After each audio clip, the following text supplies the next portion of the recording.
Esta es una producción de Grupo Fórmula. A ver, migración. Aparentemente la migración en México está descontrolada, tanto que tuvo que venir Anthony Blinken, el secretario de Estado de Estados Unidos, que tiene problemas mayores en Ucrania y en Gaza que los problemas de México. Pero ¿cómo estará el problema que tuvo que venir él con el secretario de Seguridad Interior de Estados Unidos, con la plana mayor de seguridad y combate al crimen en Estados Unidos, para reunirse con la plana mayor del presidente López Obrador y a ver qué diablos pueden hacer? Curiosamente se dijo que fue una reunión muy agradable, pero no se han lanzado bien, no se han determinado bien los puntos que van a manejar para mejorar el asunto de la migración. Seguimos esperando, no es crítica, es una ilusión, seguimos esperando. Entonces, ahí sigue el señor Garduño como titular del Instituto Nacional de Migración, a pesar de que ha dado muestras de una ineptitud total, absoluta, y ahora estamos viendo que el crimen organizado sigue haciendo las suyas, plagiando a 31 migrantes en una carretera de Tamaulipas. Mi querido Hugo, ¿qué diablos es tu comentario? Bueno, Eduardo, yo creo que este gran problema, sobre todo binacional, una de las únicas soluciones que se ha visto. No, yo creo que es multinacional, no solamente Estados Unidos. Vaya, de país alrededor del mundo, nos llega gente de Arabia, gente de Siria. No, sí, pero vaya, la migración a nivel es uno de los tres problemas globales, junto con el calentamiento global y el control digital. Definitivamente, esto le pasa prácticamente a todos los países, pero bueno, lo estamos viviendo nosotros paulatinamente cada vez más fuerte, y esto, por ejemplo, ya en la Ciudad de México, que difícilmente teníamos un problema de migración como tal, como asentamientos en la Ciudad de México, se ha dado a nivel ya muy fuerte en cuando menos 6 alcaldías, Eduardo.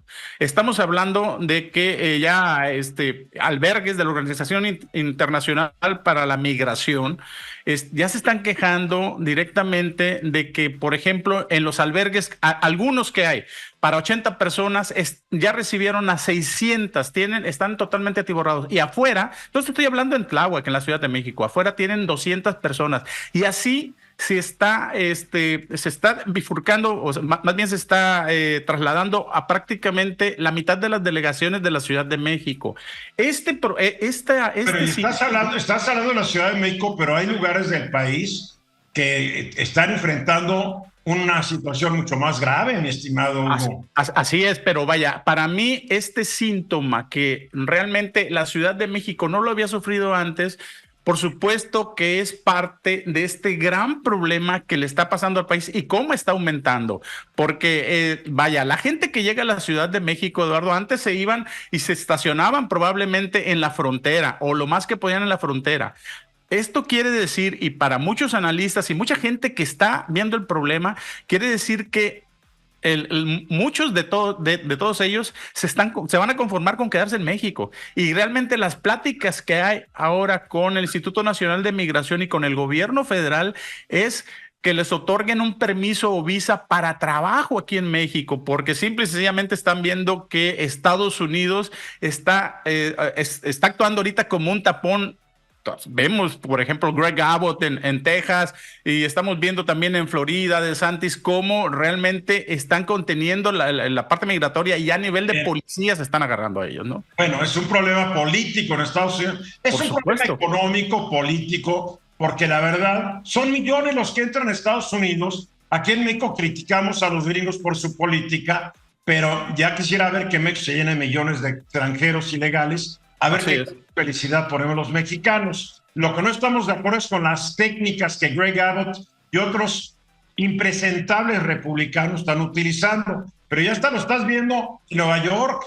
El alcalde de Nueva York, que es demócrata, dice ya no los queremos. Así es.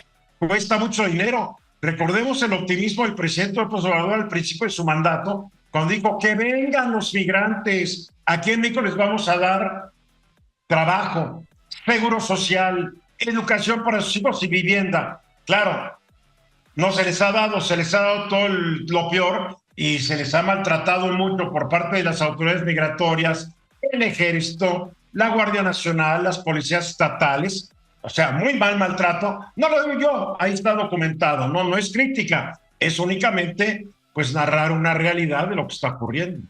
Rodrigo. Pues bueno, yo diría que este suceso no es un acto aislado, un acto criminal aislado, de hecho, representa un sistema más amplio de fallas en la seguridad y en las políticas migratorias de México, ¿no? Todo esto tiene que ver con la pobreza, la violencia, la falta de pues, aplicación de la ley, porque leyes tenemos y tenemos leyes muy buenas, la aplicación, y esto es la repetición de estos horrores que ha estado sucediendo por todo el país. Se me hace increíble que en un lugar como México pues no se respeten los derechos y a ver, perdóname, ¿se te hace increíble? ¿Cuándo se han respetado los derechos en México? México es reprobado desde siempre en lo que es el respeto a los derechos fundamentales de las personas. Tenemos policías que, aunque nos digan que no es cierto, siguen secuestrando, siguen torturando. O sea, por favor, Rodrigo, creo que estabas viviendo en otro país el resto de tu vida. Pero es que se requiere una estrategia de seguridad, pues no sé, más robusta, canalizada a los derechos humanos, con mayor aceptación entre los mexicanos.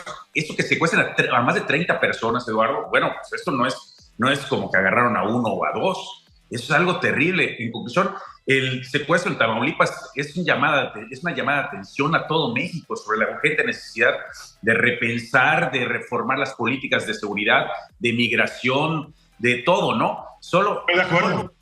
Con un enfoque integral se pudiera hacer y respetuoso de los derechos humanos, por supuesto. Ahora, no podemos ignorar el hecho que por más leyes que tengamos, Rodrigo, si no hay dinero para aplicarlas, para hacerlas cumplir, pues todo se queda en buenos propósitos. A ver, ¿dónde pones a los migrantes? Necesitas una red de albergues de primer nivel, no los cuchitriles donde los meten ahorita.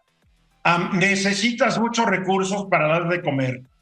O sea, no tiene México el dinero, ni en Estados Unidos lo tienen, ni en Europa. En todo el mundo estás viendo una violación de los derechos de los migrantes, porque son demasiados y ningún país estaba preparado para recibirlos. No, pero también o endurecen las políticas migratorias, donde ahora sí no pasa nadie y que pues que la corrupción no sea galopante en esas zonas, porque también tienen que, o dejan pasar o no, esa es realmente la medida, o se deja o no se deja, y si dejan, pues dar las mejores facilidades para que lleguen a su destino donde no quieren que pasen tampoco. Bien, ¿no? Otra vez el dinero, les vas a dar dinero para que suban a su autobús, el autobús no es gratuito. ¿Cuánto quieres? ¿Cuántos extranjeros han entrado este año? Cientos de miles. Bueno, el año pasado. Pues son cientos de miles de pasajes. ¿Tú los vas a pagar con tus impuestos? Exactamente. ¿Quién los va a pagar? El que paga los impuestos. Ahí es donde empieza el primer problema. Pues no hay dinero. Ahí está el terrible problema, Hugo.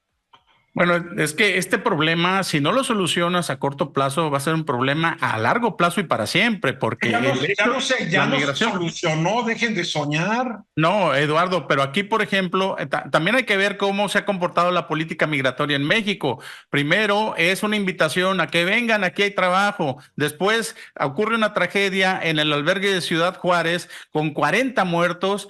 Y el comisionado del Instituto Nacional de Migración, Francisco Garduño, vinculado al proceso, sigue siendo el titular del Instituto Nacional de Migración.